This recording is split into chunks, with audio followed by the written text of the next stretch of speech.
जय श्री राम। राम की शरण में आप सबका स्वागत है। जय श्री राम दोस्तों 2023 एक तरीके से बहुत खास है क्योंकि इस बार मल मास आ रहा है जिसे हम अधिक मास या पुरुषोत्तम मास भी कहते हैं। पुरुषोत्तम मास स्टार्ट हो रहा है 18 जुलाई 2023 को और ये ख़त्म होगा 16 अगस्त 2023 को। सबसे पहले मैं आप लोगों को बता दूं कि इसे अधिक मास क्यों कहते हैं।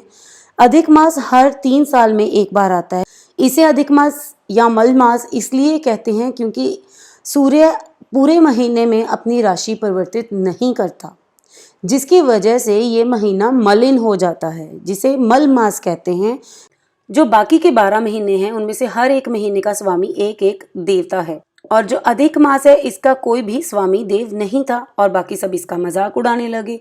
तब ये उदास होकर भगवान श्री कृष्ण के पास जाते हैं और इस बारे में शिकायत करते हैं कि कोई भी देव मेरा स्वामी नहीं है। तो उसकी बात सुनकर भगवान श्री कृष्ण ने कहा कि आज से मैं तुम्हें अपना सबसे प्रिय महीना स्वीकार करता हूँ। जैसे कि लोग मुझे पुरुषोत्तम के नाम से जानते हैं, वैसे ही लोग तुम्हें आज से मल मास नहीं बल्कि पुरुषोत्तम मास के नाम से जानेंगे। तो इस तरह से इस महीने का नाम पुरुषोत्तम मास पड़ा क्योंकि ये भगवान श्री कृष्ण को बहुत ज़्यादा प्रिय है। इसलिए आप इस महीने में कोई भी पुण्य का काम करते हैं तो वो आपको दुगना फल देता है। हाँ, ये बात सच है कि इस महीने में कोई भी शुभ कार्य नहीं किए जाते, जैसे कि विवाह या मुंडन संस्कार या ऐसा और भी कुछ। आप जितना भी दान पुण्य इस महीने में करते हैं उसका फल आपको दुगना होकर जरूर मिलता है। तो दोस्तों, आज मैं आपको इस वीडियो में बहुत सारे ऐसे उपाय शेयर करने वाली हूँ, बहुत सारी ऐसी रेमेडीज बताने वाली हूँ जिनको इस महीने में करके आप अपनी पूरी की पूरी लाइफ को सुधार सकते हैं। आप अपनी कोई भी विश है उसे मैनिफेस्ट कर सकते हैं, भगवान को जल्दी प्रसन्न कर सकते हैं। और अगर आपके मन में कोई ज़्यादा स्पेशल इच्छा नहीं भी है तो भी आप अपने कर्म सुधार सकते हैं, जो कि इंसान के साथ सारी उम्र रहते हैं। तो चलिए स्टार्ट करते हैं। सबसे पहले संतों के अनुसार पुरुषोत्तम मास में रोज ब्रह्म मुहूर्त में उठकर किसी पवित्र नदी या सरोवर में स्नान करना चाहिए। अब ये तो आजकल पॉसिबल है नहीं और ना ही हर किसी के घर के पास नदी या सरोवर होता है। तो कम से कम हमें इस महीने में ब्रह्म मुहूर्त में उठकर स्नान करके पूजा पाठ जरूर करना चाहिए। नंबर 2, इस महीने में हर रोज सुबह शाम तुलसी के पौधे के सामने गाय के घी का दीपक जरूर लगाना चाहिए और उसकी परिक्रमा करनी चाहिए। इस उपाय से घर में सुख शांति बनी रहती है और किसी भी प्रकार का कोई संकट नहीं आता। नंबर 3, पौराणिक कथाओं के अनुसार माना जाता है कि भगवान विष्णु का वास पीपल पेड़ की जड़ों में है। इसका मतलब पीपल के पेड़ की पूजा भी आपको करनी चाहिए। साथ ही इस महीने में हर रोज पीपल के पेड़ में मीठा जल चढ़ाना चाहिए। ऐसा करने से भगवान विष्णु बहुत जल्दी प्रसन्न होते हैं। नंबर 4, अगर आप अपनी कोई मनवांछित इच्छा पूरी करना चाहते हैं तो कच्चा दूध, यानी कि जिस दूध की अभी तक आपने उबाला ना हो, उस दूध में केसर मिला के भगवान विष्णु का अभिषेक करें। इससे भगवान विष्णु बहुत जल्दी प्रसन्न होते हैं। अभी जो मैं नेक्स्ट उपाय आप लोगों को बता रही हूँ ये हर किसी को करना चाहिए। आपको पूरा महीना विष्णु सहस्त्र नाम स्तोत्र का जाप करना चाहिए।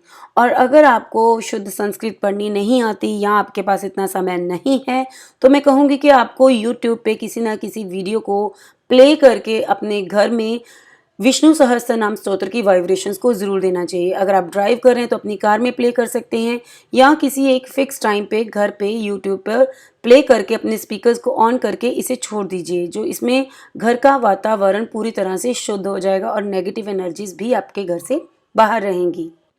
इसके अलावा आप अपने घर में, अगर आपके मंदिर में शालिग्राम है तो उसके सामने आप पूरा महीना अखंड दीपक जला सकती हैं। बढ़ते हैं नेक्स्ट पॉइंट की तरफ। इस महीने में हर रोज आप भगवान के ओम नमो भगवते वासुदेवाय इस द्वादश अक्षर मंत्र का जप कर सकते हैं कम से कम 108 बार, यानी कि एक माला। बात करते हैं हमारे अगले पॉइंट की। इस महीने में हर रोज आप श्रीमद् भगवत गीता के 14वें अध्याय, जिसे पुरुषोत्तम अध्याय भी कहा जाता है, उसका नित्य जाप कर सकते हैं। इससे आपको बहुत ज्यादा पुण्य की प्राप्ति होगी। नेक्स्ट पॉइंट इज, आपको इस महीने में पड़ने वाली दोनों एकादशियों का व्रत जरूर करना चाहिए।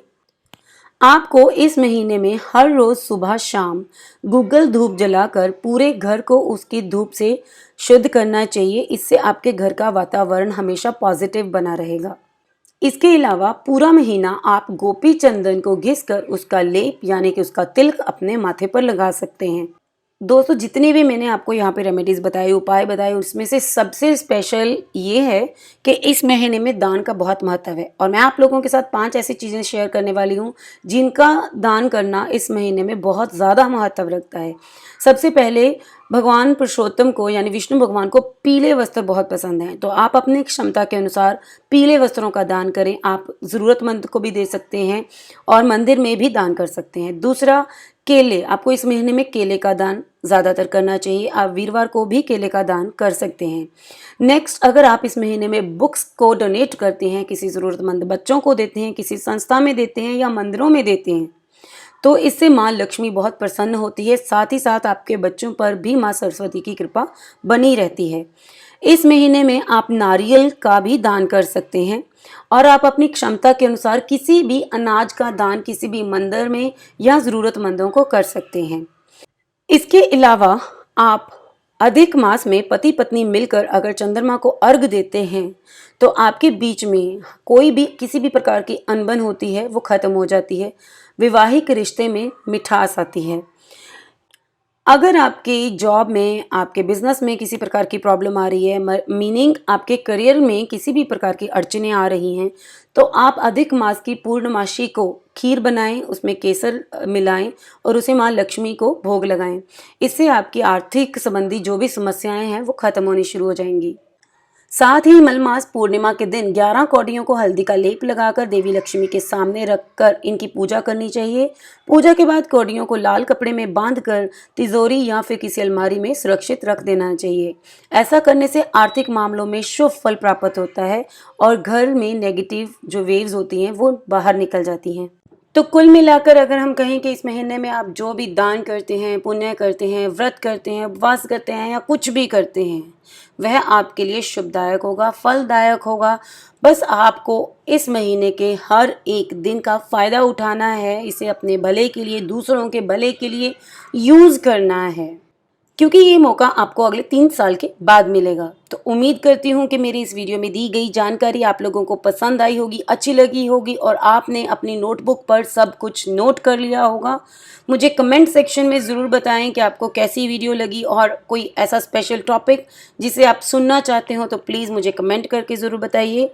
और उम्मीद करती हूँ कि आपने मेरे इस चैनल को अब तक सब्सक्राइब ज़रूर कर लिया होगा। वीडियो को लाइक करें, शेयर करें। मिलते हैं नई वीडियो में, तब तक जय श्री राम।